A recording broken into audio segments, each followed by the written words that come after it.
जी दिल्ली से।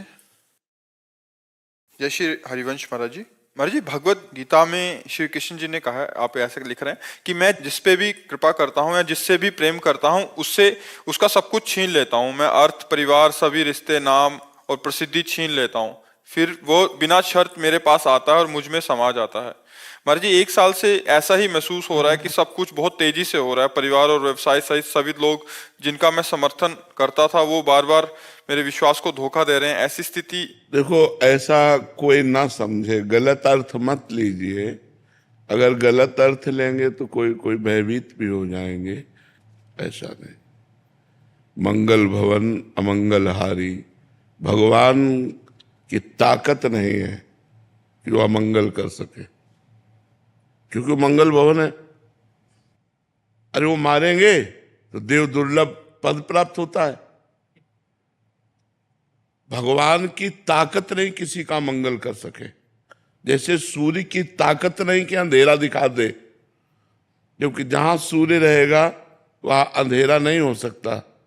ऐसे जहां भगवान का आश्रय हुआ वहां अमंगल नहीं हो सकता। तो जो भगवान ने कहा उसे समझना है।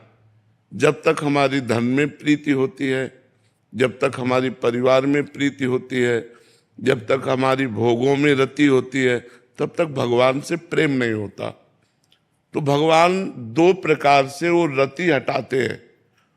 अगर विवेकवान है तो भगवान अंदर वैराग्य देकर हटा देते हैं, और अगर विवेक नहीं है तो फिर वो वस्तु ही हटा देते हैं, जिससे उसकी रति हटकर भगवान में पहुंच जाए। ये भगवान की कृपा होती है, ना कि भगवान के द्वारा किया हुआ कोई अमंगल विधान होता है। ऐसा कोई ना समझे। नहीं तो सबसे बड़े महाभक्त, जिनके लिए भगवान ने कहा अहम भक्त पराधीनो असुतंत्र ईदिज, महर्षि दुर्वासा से कहा मैं भक्त के पराधीन हूं, वो महाराज अम्बरीश। अगर भगवान सबका धन छीन लेते हैं तो चक्रवर्ती सम्राट हैं, बात बनेगी नहीं। महान भक्त हैं। अगर भगवान का ये वचन है कि मैं जिस पर कृपा करता हूं उसका धन छीन लेता हूं, तो फिर अम्बरीश जी का धन छीना क्या? चक्रवर्ती सम्राट अम्बरीश जी।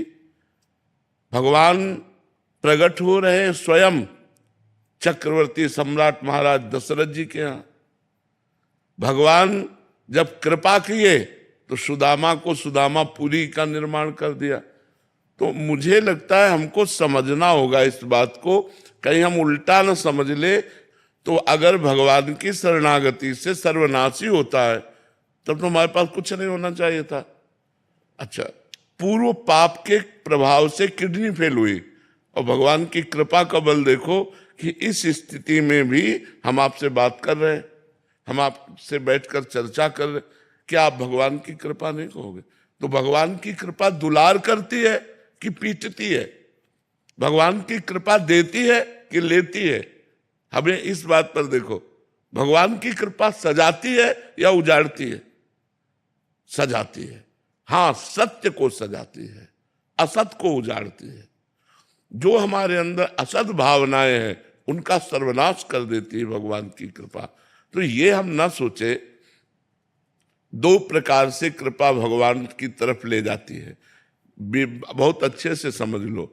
जो विवेकवान है उसके अंदर से राग नष्ट करके भगवान की कृपा ले जाती है, और जो विवेकवान नहीं है तो भगवान उसकी उस वस्तु का ही अपहरण कर लेते हैं, क्योंकि नाशवान है, अशाश्वत है। अपने को देना चाहते हैं, वो उधर हेर रहा है तो उसी को हटा दिया, अब हेरो मेरी तरफ। केवल माँ में कम शरणम ब्रज, मेरी केवल शरण में आओ। तो इसमें भगवान की अपार कृपा है, ना कि कोई अमंगल। बहुत बड़ी कृपा भगवान की। अच्छा, व्यापार न चलना, परिवार के लोगों का हमसे प्यार न करना, ये व्यवहार है पूर्व प्रारब्ध का। पूर्व प्रारब्ध। लाखों भक्तों में से ऐसे कितने भक्त होंगे जब भक्ति नहीं करते थे तो उनको सुख सुविधाएं नहीं मिली, और जहां भक्ति शुरू की तो सुख सुविधाएं सब मिलना शुरू हो गई। भक्तों से आप पूछिए। तो अगर कहीं हमको ये भ्रम हो कि कृपा सब सुख सुविधा का नाश कर देती है, तो ऐसा हम मानने के लिए तैयार नहीं, क्योंकि एक से एक महान भक्त जो राजऋषि हुए हैं, जो बड़े बड़े चक्रवर्ती सम्राट हुए हैं, वो भगवान के भक्त हुए हैं। तो भगवान उनके सम्राट पद में भी रीझ करके उनको दर्शन दिए। ऐसा कौन महात्मा जिसकी रक्षा के लिए सुदर्शन चक्र लगा हो?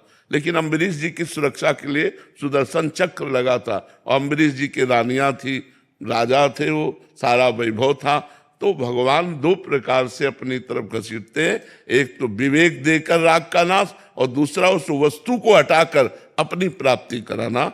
ये परम मंगल में भगवान का विधान है।